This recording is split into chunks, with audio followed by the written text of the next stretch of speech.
I'm Nick, I'm Jill. and And we're we're HipStrings. HipStrings. Sorry we're a little bit late today, but better late than never, right? Mm-hmm. So today is the penultimate, right? I like that word, Yes. penultimate, um, about the great spin along, great mashup spin along, The Great Mashup Spinal. and we have. That doesn't mean that you necessarily need to be done, but we're trying to make sure that this is out on some reasonable schedule. Yeah. So I thought you had to bring something. Oh, you do have something with you. You're wearing Yeah. it. Okay, sorry. So this is the skein that I applied up last time. It is not washed because I'm a little behind things. But you can see, it's nice and straight. Well, so okay, let's talk But about it's what are we not- seeing? What are we looking at? But this is an unwashed skein. So So when you say nice and straight, what do you mean by nice and straight? that means the skein is not really, it's not observe any bias. Okay, so I'm gonna put it another way. If there's some bias, It it would might twist. do a little bit like that on its own, right? But if I let it go, this is so much better than anything I spin. Because anything I spin has some bias and has some twist, and that extra twist, as we talked about last time. Look at that, angle twist on that.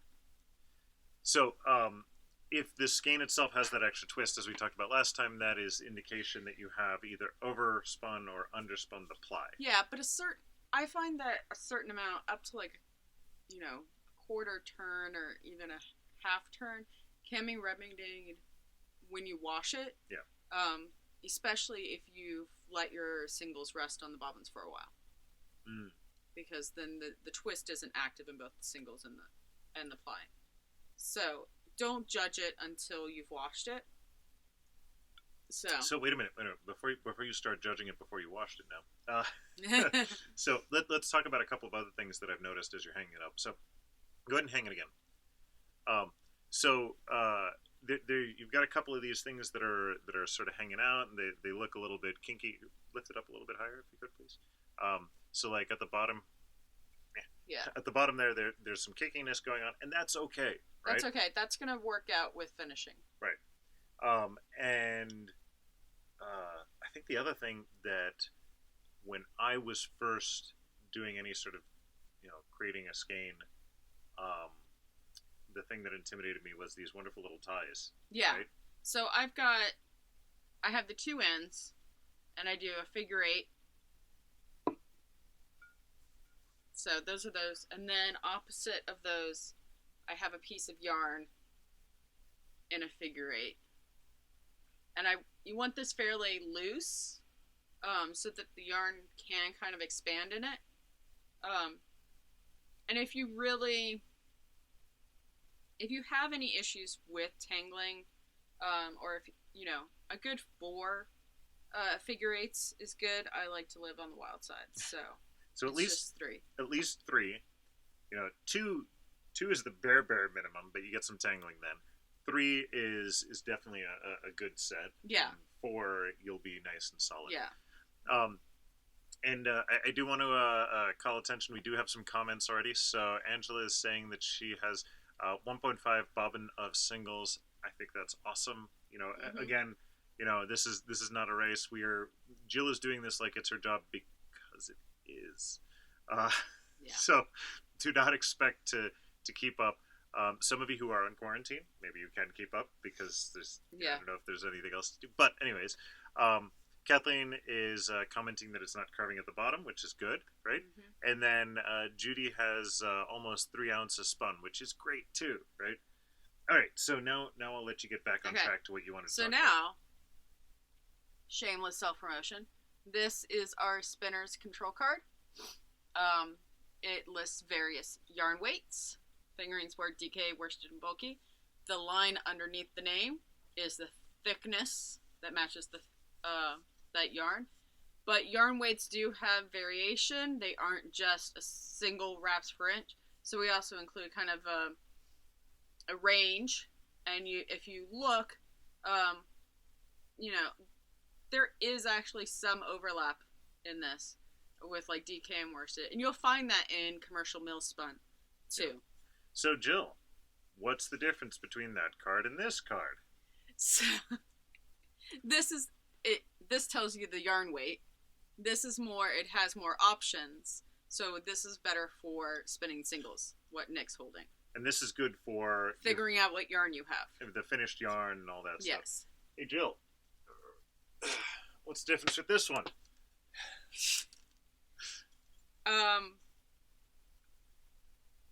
So again, this one is more precise. So that's why it's a macro precise control card. Yeah, so we've got 3 different styles of precise control card. This is actually good. There's a smaller one too. There's the micro. Yeah, so I said there's 3. Yeah, 3 precise. 3 precise. 1 spinner. Plus 1 spinners. So what I wanted to point out here is that this has those weights and those sizes in the markings that are thicker, especially if you're planning on doing art yarn or any thicker yarns. But you'd have to match it up to yarn weight. But then you have to go and look at the number and get the yarn weight. So there's a reason to have like a full keyring of these different things. But anyways, so what were you going to go ahead and do? So what I was looking at is what weight I'm at. And looking at the various lines, I'm kind of unwashed. It's a solid DK. Okay. So, can you hold it up? You're good there. Okay, cool. See that? It's a solid DK. But I know this is going to plump up. So how much do you expect it to plump up? I expect it to plump up a yarn weight. Wow. To worsted. Okay. Which is what I was expecting based on... That's what you're planning for. My samples. So, I will wash this, check it again, and then go on to pick my pattern. So this is 1 skein worth. Mm-hmm. How many skeins do you have, or do you expect to have from your entire combo spin? Well, I don't know exactly how much I'm spinning. How much poundage? Okay. I think it's over 2 pounds. So I'm expecting probably 5 or 6 of these. Okay. So, what we should do between now and the next podcast is to produce. When is the next one? Next one's on Wednesday. So by Wednesday, I will wash this because I will swatch this by Wednesday. Okay, that's my promise to you. Well, what I was going to say is it'd be really good to show a washed and unwashed next to each other. Yes, I will have samples. Will you be able to do that? I've spun enough singles to apply another set. You are a demon. Yeah. All right. Cool. So then, what else? Okay, so we're talking about how to characterize this yarn. So we just talked about how you would measure yarn weight. And you do that. You don't really need to do it now. We're just showing you how to do it. You really want to do it after. And you would do it after you wash. Yeah. Another thing you would want to do is also determine grist. Because that's going to be important when we come to pick a pattern for doing yarn substitution. So to do grist for this, what I would do is, and this again would be after it's washed, one, I would measure how long this, how many yards are in the skein. So I have a skein winder. This was wound at a 2 yard, but I know it'll fluff up. So the number of rotations won't equal, half the yardage I have. So I didn't keep track of the yardage. So after I wash this, I'm going to re-skein it to 2 yards so I get a measurement of how many yards I have. And then I will weigh the skein, how many grams or how many ounces, and do the proper conversion so I get yards per pound. So which is imperial. For those, there's a whole bunch of pain in the butt there because it's imperial. But anyways, for those of us that do not have a fancy skein winder that's going to allow you to click and count wraps and all that jazz. Then there's this thing called a nitty notty. So this is a nitty notty. This is the manual way of forming yarn skeins. If you don't have a skein winder, and this is a 2 yard skein winder. And that's 2 yards from this point back to this point. Yeah, this to here, to here, to here, and then back to here. To that point is 2 yards. Yeah. So then, but you would need to do that and then count how many strands you have. Right. That sounds like a pain in the butt. Yeah, that's why I have a skein winder with a counter. So, is there another way that we can do this that doesn't use? And I know there is. That's why I'm trying to lead you. Right? Is there another way that doesn't? So another way you can do this, if your yarn is fairly consistent, in weight and consistency and diameter and all that stuff, then what you can do is just take a sample, and probably for the accuracy of most scales, I would pull off like 10 yards, which would be enough to knit your swatch, and then weigh that with a fairly precise scale, something like a food scale. So if you have a yardstick, yeah, it's only 10 of those. Yeah, 10 of those, which will be enough for swatching. 10 yards will get you a swatch. Yeah. And then weigh that on a scale, and then... And you probably went like a kitchen scale, right? Like a kitchen scale. A food scale. And then you could, for 10 yards, per how many ounces or how many pounds, and you can do the math and figure out how many yards per pound you have. And that'll tell you your grist, and that'll allow you to make intelligent yarn substitutions when you are searching for a pattern. Okay. And we'll talk more about what that grist means and how you make substitutions next time. Yes. And I get to draw diagrams, I guess, then. Yes, if you so wish. Well, I feel like that's one of those things where you actually need to have some visual cues. I don't know. We'll talk about that later, I guess. Yeah. We'll plan it. So that's the basics of characterizing your yarn. You want to wash it, so that it's in the way that you're going to work with it. It is going to change in between being plied and being washed. But then what you want to do is measure some length, measure some weight, and measure your thickness, measure your wraps per inch. Washing. Let's talk a little bit about washing. Okay, let's talk about washing. We didn't take the video of the whacking that we promised. Because I haven't actually washed my yarn yet. But we will do so. But I can demonstrate. Before Wednesday. But I even before you whack. How do you wash? How do you wash? Okay. So what you should do is, especially if you're dealing with any hand-dyed fiber, so dyers use a variety of different acid dyes. There's two main types. One are they're called weak acid dyes. They're the type I use because they can be non-metallic. And for those, it is very important to wash in tepid or cold water, because the bonds aren't super strong, and hot water gives enough energy to the system so that the bonds can break and you will have bleed. And it's not to say and that's not the fault of the dyer. And it's not to say that the yarn is not well dyed or that the dye is not well set. It also has a lot to do with the pH of your water, right? Right. And so if you're using hot water that's of the wrong pH, then that's going to make it much more likely to have a problem, right? So that really the safest thing is to use cooler body temperature water, right? And getting back, Kathleen had a comment about using McMorran Yarn Balance. Yeah, if you can find a McMorran Yarn Balance, because I'm not sure they're still in production. I think somebody picked up making them again. But honestly, just get yourself a precise kitchen scale. Yeah, I'm gonna. And it'll do about the same thing as a McMorran Yarn Balance. I'm gonna go so far as to say, don't use a McMorran Yarn Balance. It is a ridiculous, finicky piece of equipment that, yeah, it does what it should do, but it's not any better than a scale. And if Alton Brown has taught me anything, it's really easy to find highly accurate kitchen scales for a low price. You can get them under $20. Yeah. And you can't get a McMorran Yarn Balance for And if you want to get better baking, if you want to get better calorie counting, all of that stuff, the yarn scale is critical. Yeah. So Alton Brown has a very critical statement of unitaskers are the devil's work, right? Yeah. And most of what we use, I think in general, are not unitaskers. Yeah. But definitely the yarn balance is like the absolute epitome of waste of space for one specific task that you're going to kind of do sometimes. Yeah. Sorry to anybody who loves them, but yeah. I have a bit of a pet peeve about them.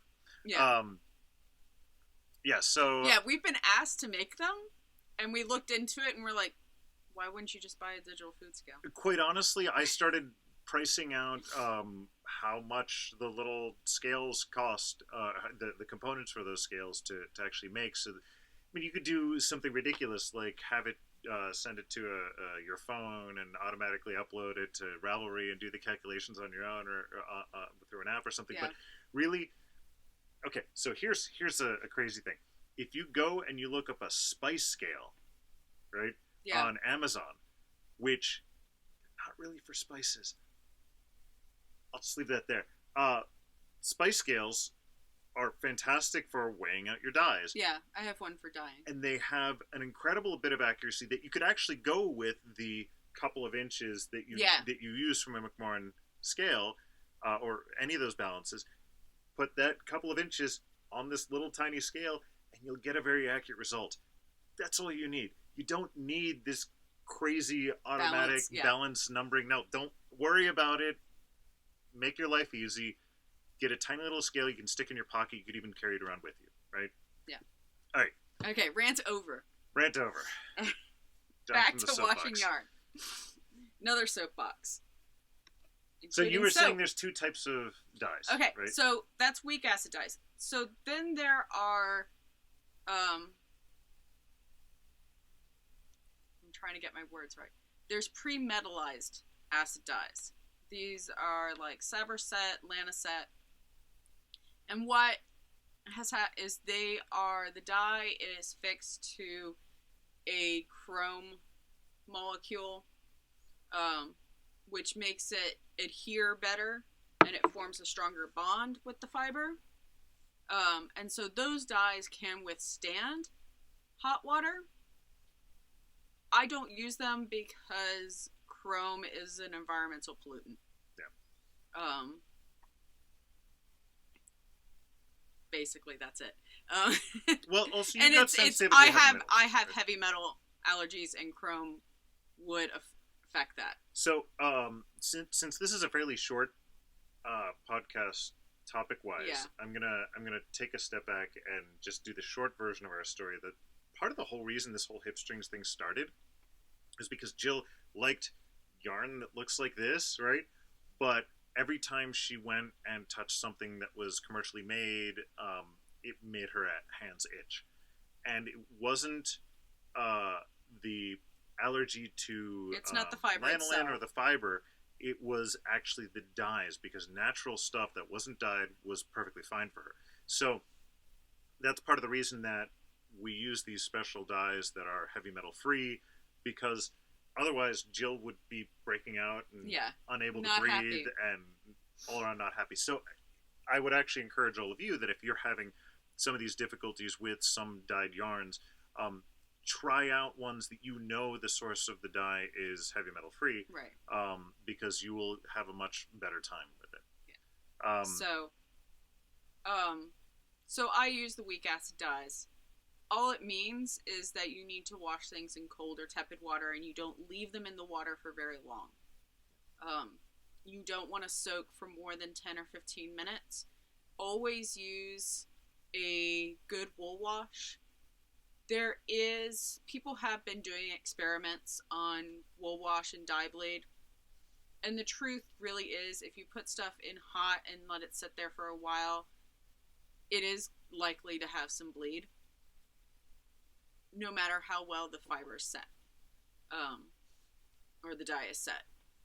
I use unicorn fiber products for everything.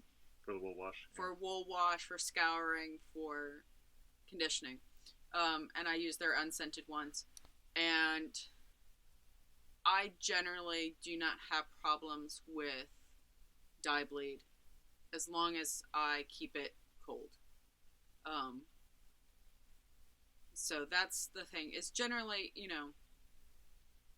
if something's really, really dirty, you might want to use some hot water on it. But if you need to use hot water on your wool for some reason, it has lanolin in it or grease, keep it there as little as possible. The longer you keep it in hot water, the longer you're going to have bleed. So, bottom line is, you've already spun something up. Chances are lanolin's mostly out. If not completely out. So when it has you're some dirt washing from this, your hand. Even commercial mill spun fibers have some dye blade. Okay, some minor dye blade, like a pale pastel water, is not a bad thing. It shouldn't cross react onto any other part of the fiber. If it does, that is a problem. But sometimes it's just extra dye molecules that are loose are getting knocked off. So, bottom line... And it might also base on your water chemistry. Cool or tepid, yet. Water chemistry is a whole other thing. We're not going to get people to put water softeners in for this part of the show. We could... That's another show. Bottom line, cool water, cool or tepid water. If you feel it warm when you stick your hand in, then it's probably a little bit too hot, right? Right. Okay. It should be, but... So I do want to look at some of the comments. People talk about using opium scales. Yeah. Yes, you're on the right track there. Jeweler's scale, that works great too. Kathleen mentioned that it's hard on your skin, specifically referring to the heavy metal dyes, I'm assuming. Yeah, when you probably can't see this. When I knit with commercially dyed stuff that is not my own stuff, I get calluses on my hands. Yeah. I also get reactivity on my fingers when I'm working with metallized dyes. So I think we already answered Angela's... I am a sensitive snowflake. I think we already answered Angela's question about the specifics. We'll wash unicorn. I sell it. I sell the undyed or unscented stuff. We not only like it, we use it, right? Yeah. And do you know why woolite isn't recommended? Woolite actually breaks down wool fibers. Yeah. Dirty, dirty liars. So that's part of why it keeps things soft, right? Mm-hmm. Yeah. So there's some interesting things about how to get your fibers to last longer. And this was mind-blowing to me. Yeah. And I know I'm going to get the acidity wrong, so I'm not going to guess which one it is. Do you know? You're going to look it up while I talk about it. Protein fiber should be always washed in acidic solutions. Okay. So if you wash protein fibers, like those from animals, you wash them in acidic solutions, and that's going to actually make them last longer. It almost repairs the fibers and all that stuff. So if you are washing cotton, right? If you're washing any cellulose-based fibers, so cotton, the bamboo, any of that stuff, you want to wash in a basic solution. Because if you swap those, you actually will start degrading the fibers, which is just ridiculous, right? This is why, this is part of the reason why you want to do, throwing stuff in the washing machine, okay? You want to make sure that you separate out wools from cottons, not only because of the fact that you're going to felt things, but also because of if you are healing the one type of fiber, you are destroying the other one.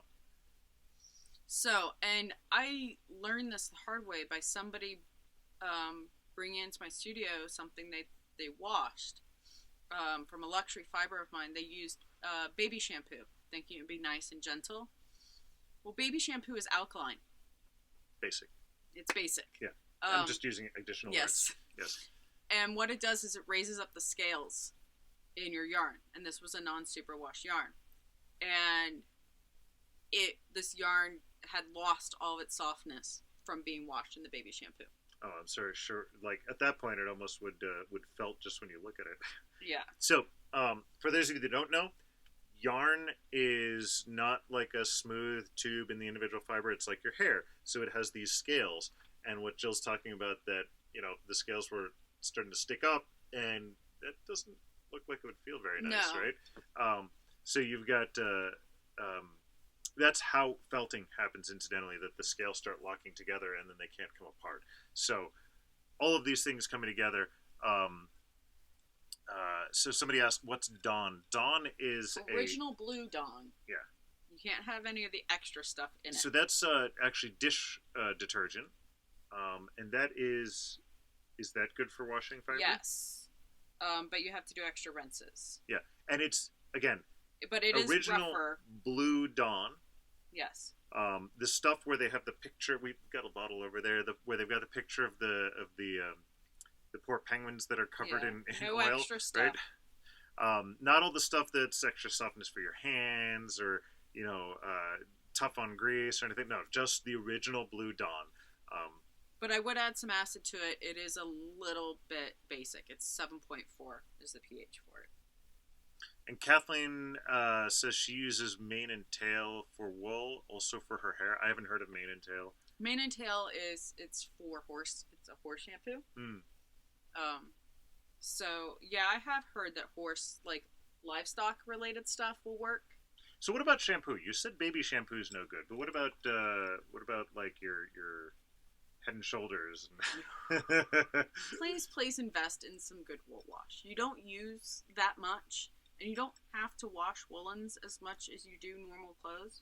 Yeah, I think when I wear sweaters, I wear them basically until they either stretch out or they start to stink, which I don't think they've ever started to stink. I spill something on them or they stretch out. We wear a lot of woolens in this house, and a 16-ounce bottle of unicorn fiber wash lasts us a couple years. Yeah.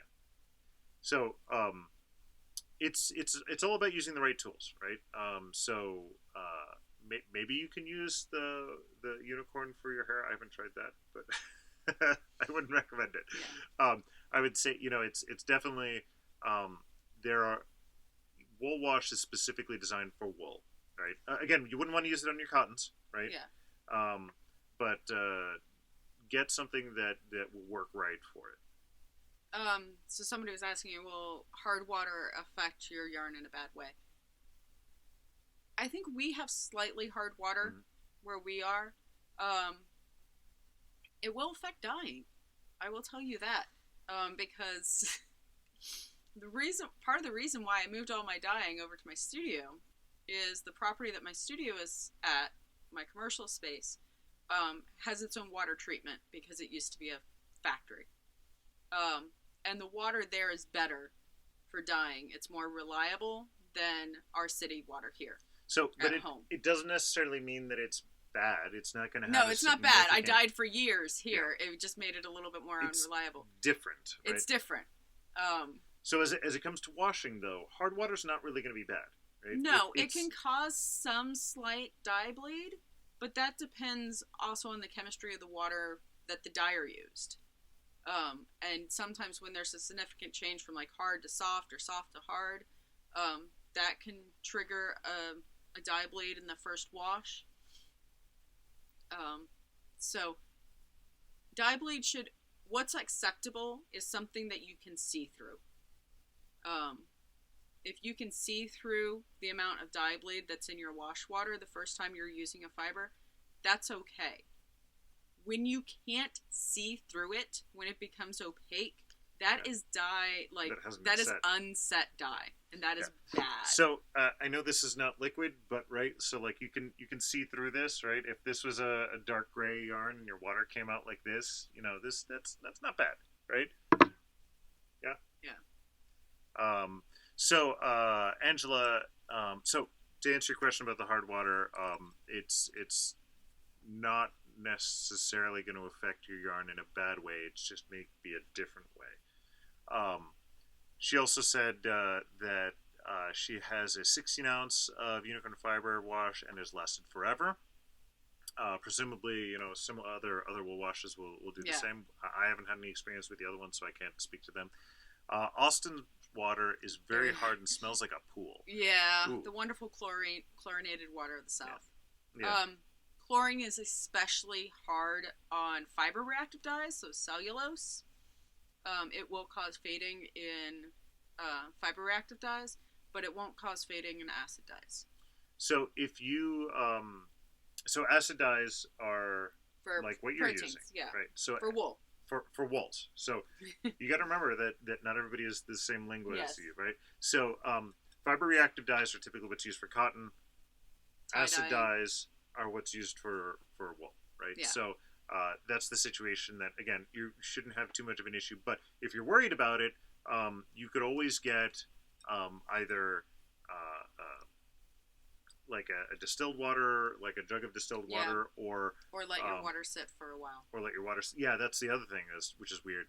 I didn't know this, but at work, they had this jug of water that they say, do not pour out, and it was for the plants, and they were letting the chlorine leave the water so that then they feed the plants without the chlorine. So the chlorine's actually pretty volatile. It's going to outgasses within about a day. So if you want to just set up a vat of water for washing and then leave it there for a day, you should be good to go. Oh, and Kathleen is saying the exact same thing as we're saying it. That's great. Yeah. So, and the other thing is, if like a Brita water filter type of thing, like, oh my God, like when we went to Disney and we had those Brita water bottles that they have the filter embedded into it, I felt so great because people were spending like probably hundreds of dollars on buying bottled water, and we're just filling it up from the tap. It's great. Anyways, so Kathleen, yes, also talking about doing it with fish tanks. So yeah, the fact that that chlorine will outgas. Yeah, outgas is the right word. Evaporate's not the right word, but yeah, it'll leave. Okay, so now demonstration. We talked about washing. Okay. Now, so then wait. Stick it in the wawater. Just squeeze it. Yeah. Just squeeze it. Don't massage it. Don't molest it. Right. Yeah. You push it in. Try to get the air out. Right. Yeah. Let it sit there for 5-10 minutes. Once you've thoroughly drowned it and it's stopped breathing. Yes. Once it's no longer struggling, let it sit for 10 minutes. Yeah. Let it sit for 10 minutes. Pull it out. Squeeze it against the side of the bowl or the sink or something so that it. But again, don't absolutely abuse it. Just squeeze it gently to get majority of the water out. Or if you have something that spins, a salad spinner, a top loading washer. Yep. Anything like that, you can use centrifugal force to get the water out. Centripetal force. Sorry. To get the water out, and then what you would want to do is, so I don't thwack, I snap. So snapping is you put your yarn around your wrists and you just go, you pull your hands together and then you snap them out. Okay. Do you want to rotate that or anything? And then move. Yeah. Quarter each hand and do it again. And then rotate, until you've gone. See, this is a much drier way of demonstrating it. Yeah, okay. So you're not getting a hit in the face with water. So then once you've done that, then you saw there were squigglies in this. Yeah. So actually, I was just about to point that out, right? So there were squigglies in this. Even dry, this has evened out some of the twist. Yeah. So we already got some questions. Angela is also mentioning the wonders of the Brita. And then ask the question, is rolling it until and standing on it okay? Yes. Yeah. So, and this is the getting the initial major water out, right? So this is not blocking. This is not all the activity, right? This is what you want to do to get the majority of the water out before you do the snapping or the thwacking. Mm-hmm. And then what do you do afterwards once you've done your thwacking, right? So you've gone and you've thwacked it all the way around. Now what? Now you can either hang it or lay it flat to dry. Okay. If I remember correctly, you said that hanging is a bad idea. No, you just can't weight it. Oh, okay. You can't add a weight to the bottom that would be pulling on it while it's drying. I love how you emphasize the T part of that weight so that you don't get the same problem as before. Yeah. So you can hang it here. Okay. I have a drying rack. And so some stains will get folded on half over a horizontal beam, or they'll get laid over several, depending on what I feel like for the day. And then they sit there. It's really good if you're having trouble with things drying quickly, having some air moving in the room is very, very useful. So I used to, when I was dyeing at home, I used to do all my drying in this semi-abandoned bathroom in our basement. We call it the murder bathroom. It's a rough finish. Like, there's no drywall. It's bare floor with a drain on the, in the center of the floor. Brick or concrete block walls. We're painting you a great picture here. It is. And found that the way to get stuff to dry in there was just simply to run a box fan. Yeah. And so this is I'm gonna throw in my science bit here, right? So this is all about diffusion. I remember when I was in high school when somebody first brought up this concept of diffusion. If you take a mental exercise, a mental experiment, right? I take a basketball in a basketball court and just drop it, right? It's going to bounce around and it's going to, go wherever it is. If you take 100 basketballs on one side of the room and you drop them all at the same time, they're going to bounce around and they're going to slowly sort of make their way across the basketball court. And you'll find that there's a lot on one end and a little bit on the other end, right? And there's that sort of gradient if you imagine what's going to happen, right? So that's what happens with water molecules in the air. So if you've got this yarn drying over here and nothing to push anything around and get the water molecules somewhere else, you're going to end up with a lot of water in the air over here and not very much over here. So just a fan will help cycle that stuff around and help everything dry out faster, because the air over here is going to get saturated very quickly until you move some of that. Yeah. Move some of that water out. A dehumidifier. Yes, I was about to say that. Well. If you want to dry your yarn really quickly, just put a dehumidifier in the room. Yeah. Crank it down to like 35%. Yeah, you'll have to empty that out pretty quickly because. Yeah. And this is a weird thing about science, right? Like the fact that dehumidifiers work, and you can literally pull the water from the yarn into the air and into the bucket. Work especially well for cotton. So let's look at some of these comments. Kathleen, going back to thwacking, saying you can beat the crap out of it. Yes, you can do that too. But snapping is always good, even at the end of a thwacking session. A little bit of a snap is always good to get everything to behave and stay in line.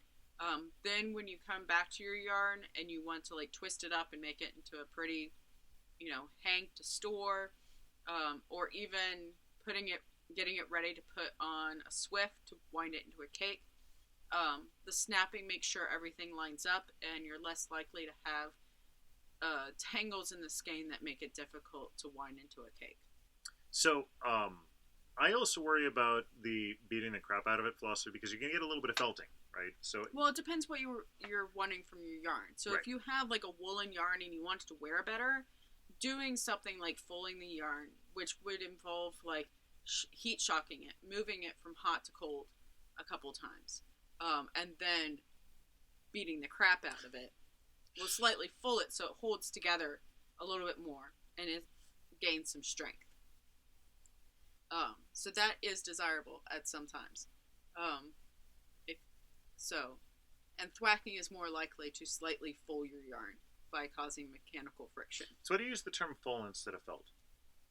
They're two different processes. Okay. That's another show. Yes. All right. Okay, so then Kathleen was also recommending for the drying, you can use plastic clothes hangers on a shower curtain rod, periodically move the yarn as water collects at the bottom and acts like a weight. Yep, yes. Yeah, so rotating your yarn is important. That'll help the drying process. Rotate every 12 hours until dry. Angela is noting that over there it's been 92 most of the week and it'll dry fast. I'm so sorry. Well, I lived there. So before. There's an important aspect of that too, though, that hot air holds more water. Yes. Yeah. So there's also an aspect and water of relative can hold humidity, up to 30% of its weight in water. I mean, air can hold up to 30. No, wool. Wool. I thought you said water can hold up to 30. Yes, wool can hold up to 32% of its weight in water. 30. 30. Not 32. I don't know where I got the 2 part. Anyways, so this goes up into a very interesting question of like, when your supplier is weighing out yarn or fiber and they put a number on it, has it been a humid That's day? That's dependent on relative humidity. Because if they've been weighing on a humid day, and then you take it up to Alaska and you weigh it in the middle of winter, it's probably going to be lighter. You didn't get cheated. You just bought from Florida in the middle of summer. Yeah, you paid for some extra water. I've actually had that happen. I had yarn come from me from mill. They weighed it out to 100-gram skeins, and when I got to it a couple months later when it was winter, and suddenly my skeins weighed 90 grams. Yeah. So they lost 10% water. Yeah. Okay, so I don't know where I was going with that. So we'll just go to the next question. 12-foot Dave is noting it's definitely a murder bathroom. Judy uses her spare bedroom for drying, and the ceiling works great. Yep, ceiling fans. Yeah, the ceiling fan, anything to circulate that air. Even if you want to just tell the kids periodically, hey, can you open the door, every 30 minutes to cycle the air? That'll help out some too, right? All right, more wonderful clapping about science working, and yeah, it does. And our PSA, our potentially controversial PSA here is science works for more than just fiber, guys. Yeah. Wear your masks. So, all right. So we've washed, we've thwacked, we've beaten the crap out of things. We've stood on soapboxes. Anything else to cover for this one? No, I think we're good. Okay. Give some people the chance to, spin some yarn. Yeah. Well, only 2 days. You have to be done. No, I'm kidding. No. Time dilation.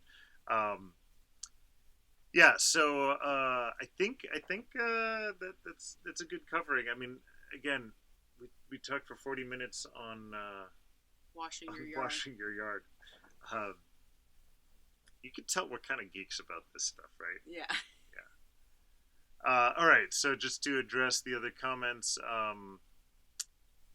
Angela is noting that it's crazy. Yes, all this stuff is crazy. Like, growing up, when I was thinking about, like, okay, washing a sweater, my only thoughts were, as a kid, I was like, okay, you either put it in the washing machine and it shrinks, or you don't put it in the washing machine and it doesn't shrink. So yeah, there's a lot of other stuff to think about it, a lot of stuff to learn, but that's okay. That's why we're here. We're here to help you. And then Dave has the additional suggestion of have the kids run in circles around the room. You can even tire them out more if you give them like wings with like pieces of paper or something, have them flap around as they're running. Kathleen has been moving cattle. I don't get the reference, and her little nanos only do so much. Nana's a little Eve wheel. Okay. So she's been busy, so she hasn't been able to spin. I see. Well, you work on that nano. Up the voltage. That'll make it go faster. Angela finds it also fascinating, but she's the only person in her friend and family group that like the fiber arts. What's that? Is there a small head on the shelf?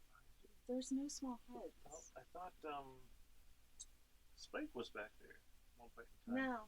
No, I don't see Spike. Anyways, going back to Angela's comment, that's not true. Because you've got all the friends and family that are on this with you, right? So you're here to geek out with the rest of us, and we promise we're real people. Yeah, we are not digital projections, and yeah, sugar, lots of sugar to power the children running around. Yeah, no, they don't need any more sugar. Yeah, we passed Easter. Yeah. They've been well fed on gummy bears and jelly beans. Yeah. Okay. Now you have to stall while I try and remember. Oh yeah, you got to get your dad joke. Yeah, my phone ran out of battery, so I can't even like. And this is even this is a sweater I talked about before. Yeah. Well, okay, so I can talk about the great daddening of our daughter. So that was a story you suggested I tell a while ago. So. While we were we'll get bigger and I will get smaller. What? Yeah, we will change size. Whoa. So when we were out at Disney and we were getting dinner, my son Adrian loves rice, absolutely loves rice. So we're like, okay, great. We can get some of this. Was it Spanish rice? That was. Yeah, it was yellow rice. It was a Spanish yellow rice. And we're like, okay, great. We'll get some of that for him, and he'll eat it. We brought it to him. He's like, I don't want to eat this. I'm like, but you like rice. He's like, it's not the rice I'm used to.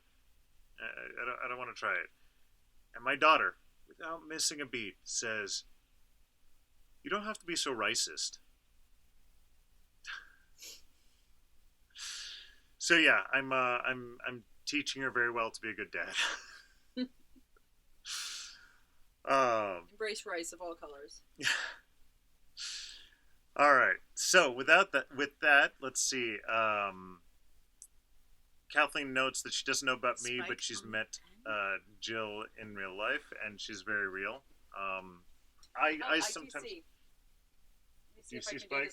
You're gonna grab Spike. Yeah, but I got Spike is not. Spike is all the way. Like it's not. Oh, it might be in frame. Yeah. Okay. I guess Spike was in frame. Yes, that was a tiny head. So yes, Jill might be very real. I often wonder my existence as well.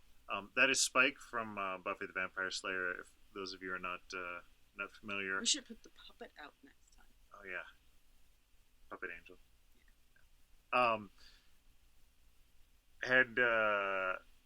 Okay, Angela is asking, what's the pattern for the green sweater you wore last stream? You have to remember what sweater you wore last stream. I only have one green sweater. Okay. That I've worn. Yeah. On the podcast. That is a Svalbard by Bristol Ivy. I've knit 2 of them, which tells you how much I like them. It's a really great open front cardigan. Yeah. There you go. All right. Well, thank you very much, everyone. We will see you on Wednesday. See you on Wednesday. Have a good night. Good night. Bye-bye.